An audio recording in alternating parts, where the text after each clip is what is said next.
আমাদের বাড়িতে এই ধরনের অনেক পুরনো কাপড় থাকে, নাইটি থাকে, ব্লাউজের পিস থাকে, দেখা যায় পুরনো হয়ে গেছে বা শাড়ি থাকে, আমরা ব্যবহার করি না। তা সেই জিনিসগুলো দিয়েই আমরা খুব সুন্দর বাস্কেট তৈরি করে নিতে পারি বন্ধুরা।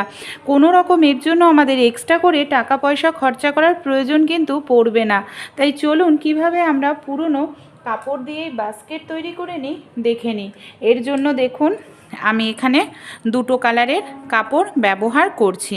প্রথম যে কালারটা সাদা আর একটি লাল প্রিন্টের কাপড়, যেটা বাড়িতে পড়েই ছিল, কোনো কাজেই লাগছিল না, তা সেটা দিয়েই কিন্তু খুব সুন্দর আমরা বাস্কেট তৈরি করে নিতে পারবো।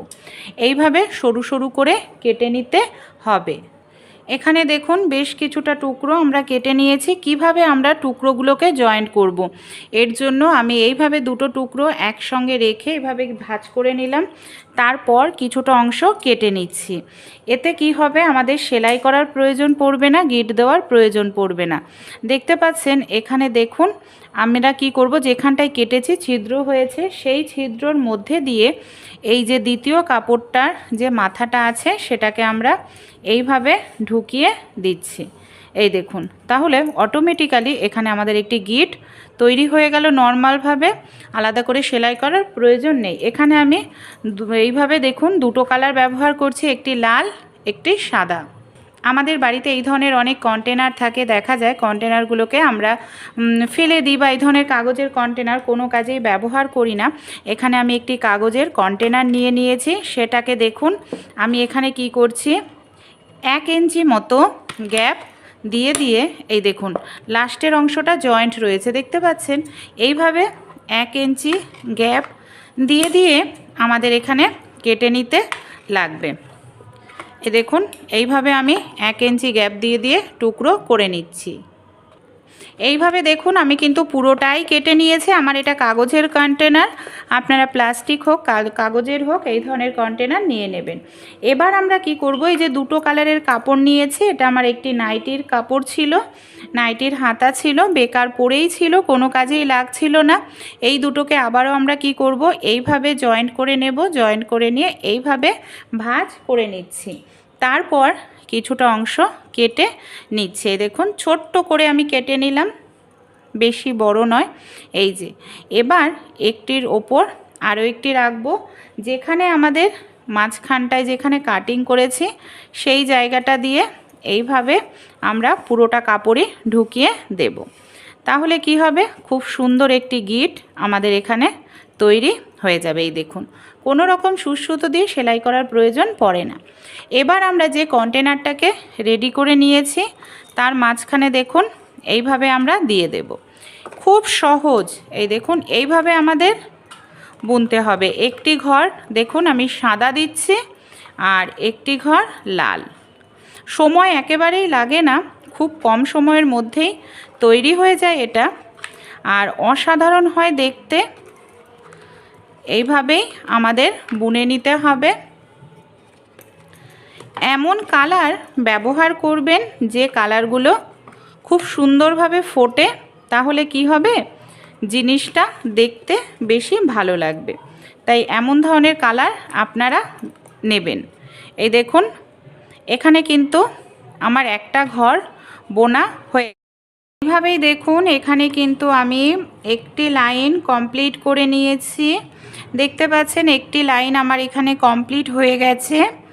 এবার আমরা দ্বিতীয় লাইন আবার শুরু করেছি। এই দেখুন এইভাবেই আমাদের বুনে নিতে হবে। আর এটা করতে যে অনেকটা সময়ের ব্যাপার তা কিন্তু নয়, খুব তাড়াতাড়ি এটা তৈরি হয়ে যায়।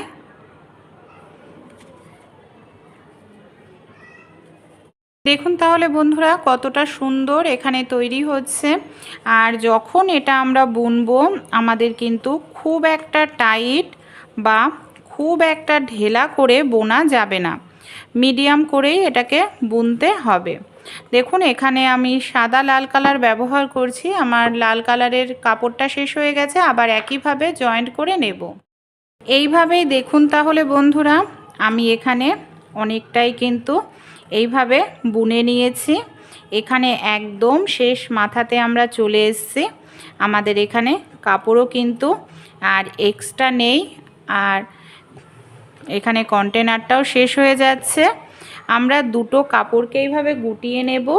তারপর কাঁচির যে মাথা আছে, কাঁচির মাথা বা বাতসুই দিয়ে এইভাবে আমাদের ঢুকিয়ে নিতে লাগবে। আপনারা চাইলে এটাকে এইভাবেও ব্যবহার করতে পারেন। দেখুন কত সুন্দর লাগছে দেখতে। এটাকে আরেকটু যদি দেখতে সুন্দর বানাতে চান তাহলে আরেকটু কাজ আমাদের করতে হবে। কি করব চলুন তাহলে দেখে নিই।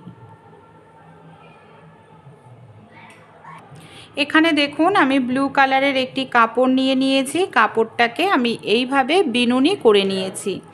এইভাবে আপনারা বিনুনি করে নিতে পারেন যে কোনো কালারের, যাতে দেখতে ভালো লাগে। এর জন্য এখানে আমি বিনুনি করে নিয়েছি। এবার আমি কি করব, এই যে বিনুনিটাকে এখানে আমি সূচ সুতো ব্যবহার করব। সূচ সুতোর সাহায্যে আমরা এইভাবে ঘুরিয়ে ঘুরিয়ে বিনুনিটাকে সেলাই করব। আর যেহেতু এখানে কন্টেনারটা আমার কাগজের কন্টেনার, তাই সহজেই কিন্তু এই সেলাইটা হয়ে যাবে। মানে এই সেলাইটা করতে কোনো রকম অসুবিধাই হবে না। এটা দেখতে সৌন্দর্যের জন্য আমি এইভাবে সেলাই করে নিচ্ছি, তাহলে কি হবে, দেখতে ভালো লাগবে। চলুন এইভাবে গোল করে ঘুরিয়ে সেলাই করে নিই। দেখুন বিনুনিটাকে এইভাবে আমি গোল ঘুরিয়ে সেলাই করে নিয়েছি। কতটা সুন্দর লাগছে বাস্কেটটা এটা আমাদের। এবার আরেকটি ছোট্ট কাজ করব। এখানে আমি প্লাস্টিকের বোতলের একটি সরু অংশ কেটে নিয়েছি। এখানে আমি নিয়েছি হলুদ একটি কাপড়। কি করব, হলুদ কাপড়টাকে এইভাবে দেখুন, এই যে প্লাস্টিকের বোতলের আমি সরু অংশটা কেটেছি, এটাকে দিয়ে খুব ভালো করে আমি এইভাবে পেঁচিয়ে নিচ্ছি। এইভাবে টাইট করে আমাদের একটু পেঁচিয়ে নিতে হবে। চাইলে বাস্কেটটা আপনারা এইভাবেও ব্যবহার করতে পারেন, ডাইনিং টেবিলে ফল রাখার জন্য, কিংবা বাচ্চাদের পড়ার টেবিলে পেন পেন্সিল রাখার জন্য, কিংবা রান্নাঘরে আপনাদের চামচ, গ্রেটার, মানে ছোট ছোট জিনিসগুলো, ছুরি, কাঁচি রাখার জন্য ভালো করে পেঁচিয়ে নিয়েছি। এবার আমি কি করব, এটাকে আমি হ্যান্ডেল হিসাবে ব্যবহার করব। এই দেখুন এটাকে আমি এইভাবে নিয়ে নিলাম। এই দেখুন এটা যেহেতু প্লাস্টিকের বোতলের অংশ, তাই খুব সহজেই এটাকে কিন্তু সেলাই করা যাবে। সেলাই করতে কোনো রকম অসুবিধা হবে না। আর আপনারা যদি চান যে না সেলাই করবেন না, তাহলে যে আঠা হয়, ব্লু গান আঠা নিয়ে নেবেন। আঠার সাহায্যে এটাকে লাগিয়ে নিতে পারবেন। তা আমি যেহেতু জিনিসটা তৈরি করছি যাতে অনেক দিন টেকসই হয়, সহজে নষ্ট না হয়, এর জন্য আমি ভালো করে সেলাই করে নেব দু সাইড। দেখুন তাহলে বন্ধুরা, এখানে আমাদের হ্যান্ডেলও লাগানো হয়ে গেছে। আর কতটা সুন্দর লাগছে এটা দেখতে পাচ্ছেন আপনারা। মানে আপনাদের সাজার জিনিসগুলোকেও এর মধ্যে সাজিয়ে রাখতে পারেন। দেখতে কিন্তু দারুণ লাগছে। দেখুন কোনো রকম টাকা পয়সা খরচ করতে লাগলো না। টাকা পয়সা ছাড়াই আপনারা এই ধরনের বাস্কেট তৈরি করে নিতে পারবেন। রান্নাঘরে, ডাইনিং টেবিলে, এমনকি পড়ার টেবিলেও রাখতে পারেন। আপনারা শোকেসে রাখতে পারেন। আপনাদের সাজার জিনিসগুলো, বিউটি প্রোডাক্টগুলো ভালো লাগলে অবশ্যই ট্রাই করে আপনারাও কিন্তু দেখবেন।